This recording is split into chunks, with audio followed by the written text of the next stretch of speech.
তোফায়েল আহমেদ একটা মাগিখোর, এর মতো একটা মাগিখোর মারা গেছে, তাতে নিয়ে দুঃখ প্রকাশ করার কি আছে?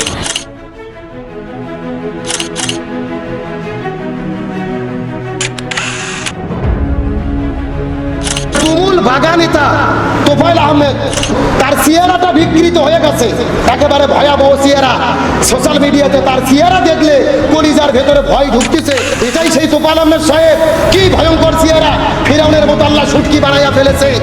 তোফায়েল আহমেদ একটা মাগিখোর, এর মতো একটা মাগিখোর মারা গেছে, তাতে নিয়ে দুঃখ প্রকাশ করার কি আছে? এই জানোয়ারের বাচ্চা কিছুদিন আগে আপনারা দেখেছেন শহীদ প্রেসিডেন্ট জিয়াউর রহমানকে নাকি সে চিনে না। শহীদ প্রেসিডেন্ট জিয়াউর রহমান যদি ঢাকা অথবা পাকিস্তানে অবস্থান করতো তাহলে নাকি পাকিস্তানিদের পক্ষে 69-এর যুদ্ধে 71-এর যুদ্ধে নাকি অংশগ্রহণ করতো।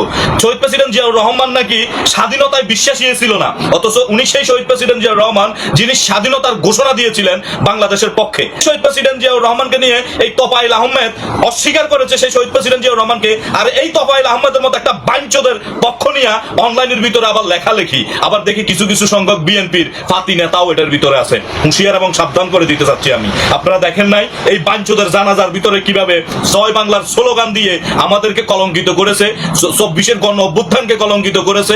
আর আপনারা পারবেন না, আপনাদের দ্বারা সম্ভব না। বাংলাদেশ থেকে আওয়ামী লীগ নির্মূল করা, আওয়ামী লীগকে প্রতিহত করা আপনাদের দ্বারা পসিবল বলি আমার মনে হয় না।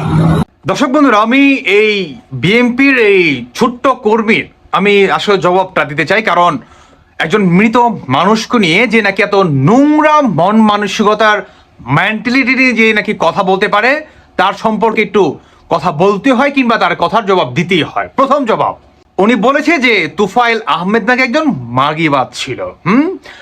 আচ্ছা, এই কথার জবাবটা এটা উনি যদিও কোনো প্রুফ নিয়ে কথা বলেনি, উনি মুখে যায় মন যায় উনি মন গড়া কথা বলে গিয়েছে। এখন কথা হচ্ছে এটার প্রুফ এরকমও হতে পারে।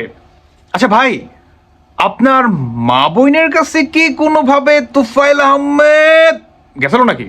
জানাবেন। আপনি বলেছেন যে তোফায়েল আহমেদ একজন মাগিবাজ, তোফায়েল আহমেদ এটা সেটা। এখন আপনার মা বোনের সাথে শুইছে নাকি তোফায়েল আহমেদ? একটু কাইন্ডলি জানাবেন। দ্বিতীয়ত, আপনি বলেছেন যে বিএনপি এটা সেটা, শহীদ জিয়াকে নিয়ে আপনার এত কিছু, এত অহংকার, আপনার এত মানে এইটা সেটা, বাংলাদেশে কি যেন হয়ে গেছে। Okay fine. প্রথমত হচ্ছে বাংলাদেশের মুক্তিযোদ্ধাদের সম্মান করি হৃদয়ের ভিতর থেকে, এখান থেকে। কেমন কথা হচ্ছে যে প্রেসিডেন্ট শহীদ জিয়ার আসলে ভূমিকাটা কি ছিল ছোট্ট করে বলি, শুনুন। আপনি আপনার পরিচয় যদি আপনার বাপের থেকে বেশি মর্যাদা পেতে চান, তাহলে আপনি সমাজে এবং দুনিয়াতে আখিরাতে সবটাইতেই আপনি লজ্জিত হবেন। কেন জানেন? কারণ পুলা যতই বড় হোক না কেন, বাপের পরিচয় বাদ দিয়া পুলা কখনো আর যাই হোক এর থেকে মনে করেন সম্মান অর্জন করতে পারে না। বুঝতে পারছেন? যেমন উদাহরণস্বরূপ যদি বলেন, একটা গাড়ি আপনি কিনলেন, সে গাড়ির প্লেট নাম্বার করতে হবে না, তার জন্ম তারিখ ইত্যাদি ইত্যাদি ব্রাইডাটা। এখন সেটা যদি না থাকে, আপনি কি রুটে চালাতে পারবেন? রুট পারমিট কি আপনি পাবেন? ট্রাফিক পুলিশ কি আপনাকে ছাড়বে? পুলিশ কি আপনাকে ছাড়বে? বাংলাদেশের আইন কি আপনাকে ছাড়বে? বৈধতা আপনাকে দিবে না। যেমন বাংলাদেশ যখন নাকি আসে যে বাংলাদেশ ইতিহাস কি, তোমরা দেশটা কিভাবে পাইলা, কার মাধ্যমে পেলা, তুমি কি হুট করে বলবা যে প্রেসিডেন্ট শহীদ জিয়া যুদ্ধ করছে, উনি 71 সালে 7 মার্চে রেড সুসমার উনি ভাষণ দিয়েছে, ওনার হাত ধরে ভাষা আন্দোলন, এটা সেটা সংস্কৃতি বলতে পারবা না? পারবা না। কার কথা বলতে হবে? বঙ্গবন্ধু শেখ মুজিবুর রহমানের কথা। কার কথা? বাংলাদেশ আওয়ামী লীগের কথা। আওয়ামী লীগকে আপনি নির্মূল করতে চান, কিভাবে সম্ভব ভাই? যেমন একটা গাড়ির প্লেট নাম্বার বাদ দিয়ে আপনি যেমন মানে গাড়ি চালাতে পারবেন না, আপনার গাড়িটা যেমন অবৈধ, ঠিক তেমনি আপনি যখন বাংলাদেশ, আপনি যে বাঙালি, এই বাঙালি জাতি, এই বাঙালি পরিচয়টি আপনি যখন দিতে যাবেন, তখন যদি আপনার সেই প্লেট নাম্বারটি মুছে ফেলা হয়, আপনার কোনো অস্তিত্ব থাকবে? অনেকটা রাস্তার সেই নেরি কুত্তা আর আপনার ভিতরে কিঞ্চিত পরিমাণ কোনো তফাৎ কি থাকবে না?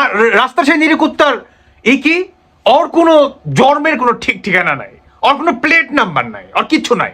এটা হচ্ছে নিরি কুত্তার অবস্থা। এখন আপনার অবস্থা তো এরকম নয়, অবশ্যই এরকম নয়, কারণ আপনি মাখলুক, আপনার অবস্থাই একদমই এরকম নয়। আপনার অবশ্যই বাংলাদেশটা পেয়েছেন বা আমরা পেয়েছি আলহামদুলিল্লাহ কোন একটা মাধ্যম দিয়ে, না আল্লাহ সুবহানাহু ওয়া তাআলা, কারণ ওসিলা দিয়ে। সেই ওসিলাটা কে? বঙ্গবন্ধু শেখ মুজিবুর রহমান, তাই নয় কি? আওয়ামী লীগ না, আওয়ামী লীগ মানে বাংলাদেশ, বাংলাদেশ মানে আওয়ামী লীগ নয়। তোমাদের জন্ম কবে হয়েছিল জানো বাচ্চা? 1978 সালে তথাকথিত, মানে কিঞ্চিত পরিমাণ মানুষ কানে শুনছে তো শুনছে, এরকম একটা মানে ধোঁয়াশা। 1979 সালে তোমাদের একদম অফিসিয়ালি ঘোষণা হয় যে বাংলাদেশ জাতীয়বাদী দল বিএনপি। কার হাত ধরে হয়? মাওলানা ভাসানী তার মৃত্যুর আগে এটি করে গিয়েছিল। আর সেই স্কুপটা কখন পায় জানো? যখন বঙ্গবন্ধুকে 15ই আগস্ট ওনাকে হত্যা করে নির্মমভাবে, ওনার মানে সব পরিবার সহ। তখন এসে তোমাদের একটা স্থান হয়েছিল বাংলাদেশ স্বাধীন হওয়ার পরে। তাও আবার কার হাত ধরে? আওয়ামী লীগেরই হাত ধরে। তাই তো বলি, এত পক করো না ভাই, ইতিহাসটা ভালোভাবে বুঝো। কেমন? মুরব্বীদের সম্মান করতে শিখো, মর্যাদা কারে কোনটা দিতে হয় সেটা দিতে শিখো। বুঝতে পারছো? মাইন্ড করো না আমার কথায়। এই যে জামাত শিবিররা যে বর্তমান, ইভেন বিএনপিরা যে বর্তমান এই মানে তোফায়েল আহমেদকে ফেরাউনের ট্যাগ পর্যন্ত দেওয়া হচ্ছে যে উনি নাকি ফেরাউন হয়ে গিয়েছে, ওনার মৃত্যুর আগে নাকি ওনার চেহারা ফেরাউনের মতো হয়ে গিয়েছে। আস্তাগফিরুল্লাহ তু বেলাই। ভাই, উনি একজন মানুষ, আপনি কার সাথে তুলনা করলেন? যার সাথে তুলনা করলেন সে মানে কি বলবো ভাই, মানুষ হিসাবে লজ্জা থাকা দরকার। এত নিম্নমানের মন মানসিকতা এবং জ্ঞান বুদ্ধি, আপনার লজ্জা থাকার প্রয়োজন। কেমন? আল্লাহ কি বলেনি যে বান্দা তুমি আমার রহমত থেকে নিরাশ হয় না? আল্লাহ কি বলেনি যে আমি রহমানের রাহিম? আল্লাহ কি বলেনি আমি গফফার? তুফাইল আহমেদ তার জীবন দশায় তিনি যা অপকর্ম করেছে, ভালো কিছু করেছে, সেতে এমনও হতে পারে ভাই সে গোপনে এমন কিছু করেছে, সে আমার আপনার থেকে, আল্লাহু আলাম, আল্লাহ ভালো জানে, সে এমনও হতে পারে আল্লাহর কাছে শ্রেষ্ঠ একটা মর্যাদার অধিকারী সে পেতে পারে, না আল্লাহ তাকে দিতে পারে। দোয়া করি আমরা সে তার জীবন দশাটা হতে পারে, আল্লাহর কাছে তওবা করতে পারে। আল্লাহ তো বলেছে মৃত্যুর আগ পর্যন্ত তওবা কবুলের রাস্তা রয়েছে। তিনি তো তওবাও করতে পারে। 100টা খুন করেছিল, ইসলামে তো এটা আছে না, ইতিহাসে তো আপনি জানেন। 99টা খুন করেছিল ফার্স্টে। একজন হুজুরের কাছে গেছিল, হুজুর কি বলছে? আমি 99টা খুন করছি, হুজুর এখন কি আমাকে মাফ হবে? আমি কি তওবা করলে তওবা কবুল হবে? হুজুর কি বলছে? না, আপনি সোজা জাহান্নামে যাবেন। কেন? আপনি 99টা খুন করেছেন। সেই হুজুরকেও খুন করেছে ওই ব্যক্তি। আমি তো জাহান্নামে যাব, তোকে মাইরেই যাব। তারপর উনি নিরাশ হয় নাই, উনি নিরাশ হয় না, উনি আল্লাহর রহমতের প্রতি অটল ছিল যে আল্লাহ আমাকে মাফ করবে। বুঝতে পারছো? শেষে কি হয়? ওই ব্যক্তি জান্নাতে চলে যায়। কিভাবে? যখন উনি সেই সন্ধানে গেতে গেতে রাস্তায় ওনার ইন্তিকাল হয়, তখন আল্লাহ বলেছিল যে বান্দা, এই বান্দা যে আমার রহমতের মানে দরিয়ার দিকে যে দৌড় দিছে, সেই রাস্তা আর তার ফেলে আসা যে পিছনের রাস্তা, সেটাকে মাফ দাও। যদি আমার রহমতের রাস্তা কিঞ্চিত একটু বেশি হয়, তাহলে কি সে জান্নাতে যাবে। আল্লাহ কি বলেছে? সেই সময় জিব্রাইলকে আদেশ করেছে আল্লাহর রহমতের যে রাস্তাটা, মানে যে উদ্দেশ্যে উনি রওনা দিয়েছিলেন যে অমুক জায়গায় গেলে অমুক হুজুর আছে, তার কাছে আমি যাব, তখন সেই রাস্তাটা আল্লাহ ছোট করে ফেলে, আর ওনার পিছনে ফেলে আসা যে অতীত, সেটাকে আল্লাহ এমন দূরত্ব করে, আল্লাহু আলাম, আল্লাহ তখন ভালো জানে যে কতটুকু দূরত্ব করেছিল। কেমন? তো এটাই হচ্ছে আল্লাহর রহমত। আর সবচেয়ে বড় কথা হচ্ছে আমরা শেষ নবীর উম্মত। কোন নবীর উম্মত জানেন না? জামাত ইসলামদেরকে বলছে, জানেন তো? তো সেই মানে মানে নবীর উম্মতকে আপনারা ফেরাউনের ট্যাগ দিয়ে দিলেন আপনারা। কেমনে কি ভাই? আল্লাহর কাছে তওবা করেন, আস্তাগফিরুল্লাহ তওবা আলাই। আল্লাহ আপনাদেরকে হেদায়েত দান করুক, মাফ করুক আল্লাহ আপনাদেরকে। কেমন? মাফ করুক। কারণ আপনাদের কত বড় স্পর্ধা, আপনারা আল্লাহর রহমতের প্রতি আপনারা আঙ্গুল তুলে ফেলেছেন ইনডাইরেক্টলি ভাবে।